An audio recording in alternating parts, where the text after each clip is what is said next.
যখন শুরু করেছি ক্রিকেট খেলাটা যে এতদিন খেলতে পারবো প্রথমত, দ্বিতীয়ত প্রথম বিশ্বকাপ থেকে শুরু করে এই বিশ্বকাপ পর্যন্ত যতগুলো টি-20 ওয়ার্ল্ড কাপ হলো সবগুলোতে পার্টিসিপেট করতে পারছি। সো আমার জন্য এটা গর্বের এবং আনন্দের। অ্যাট দি সেম টাইম যেহেতু দেশকে রিপ্রেজেন্ট করছি, অনেক ভালো লাগার একটা জায়গা আছে। আমি আর রোহিত শর্মা হয়তো দি অনলি 2 প্লেয়ার যারা এই সবগুলো টি-20 ওয়ার্ল্ড কাপ খেলেছে। আশা করবো যে আরও একটা ওয়ার্ল্ড কাপ যেন খেলতে পারি, তার আগে এই ওয়ার্ল্ড কাপে যেন পারফরমেন্সটা অনেক ভালো থাকে, বাংলাদেশ যেন অন্যান্য যে কোনো টি-20 ওয়ার্ল্ড কাপের থেকে বেটার রেজাল্ট করে আসতে পারে। অনেকেই বলেছেন যুক্তরাষ্ট্র সাকিব আল হাসানের সেকেন্ড হোম অ্যাডভান্টেজ কি পাবে দল? আমার সেকেন্ড হোম সেটা ঠিক আছে, হোম অ্যাডভান্টেজ পাবে কিনা বলাটা মুশকিল, কিন্তু আমার মনে হয় পাবে। ওয়েস্ট ইন্ডিজ ও আমেরিকা দুইটা জায়গায়, এর আগে আমরা ফ্লোরিডাতে যখন খেলেছি তখনও বাংলাদেশ ভালো করেছে। ওয়েস্ট ইন্ডিজে আমরা সবসময় ফেভার পাই, কারণ ওই দেশের পিচগুলো অনেকটা আমাদের মতোই হয়ে থাকে।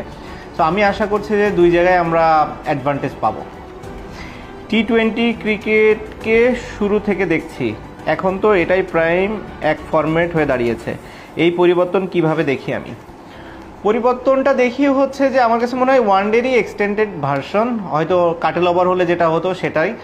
অনেক এক্সাইটিং, ক্রাউড অনেক পছন্দ করে এই খেলাটা। আমি একটা জিনিসই শুধু ফিল করি যে ব্যাটার বলের যেন সমান কম্পিটিশন এখানে থাকে, যে কোনো একতরফা যেন টুর্নামেন্টটা না হয়। নর্মালি ওয়ার্ল্ড কাপগুলোতে কখনোই সেটা হয় না, এবং আমি মনে করি এবারও একই রকম হবে। একজন সংসদ সদস্যের নাকি ক্রিকেটারের কাজটা কঠিন? আমার কাছে সংসদ সদস্যের কাজটাই কঠিন, যেহেতু আমার জন্য বিষয়টি নতুন। ক্রিকেট যেহেতু আমি প্রথম থেকে খেলে আসছি, আমার কাছে অনেক স্বাচ্ছন্দ্য লাগে ক্রিকেট খেলাটায়, যেহেতু ছোটোবেলা থেকেই এটার সাথে আমি জড়িত। তো আমার কাছে আপনি যদি বলেন অ্যান্সার দিতে, সংসদ সদস্য হওয়াটাই আমার কাছে মনে হয় একটু ডিফিকাল্ট।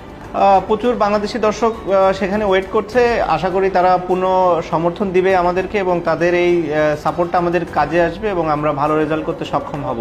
আর আমার নামের পাশে আমি কিছু দেখতে চাই না, একটা জিনিসই চাই, যেন বাংলাদেশের হয়ে কন্ট্রিবিউট করতে পারে, এই ওয়ার্ল্ড কাপে যেন বাংলাদেশের হয়ে ভালো কিছু করতে পারে।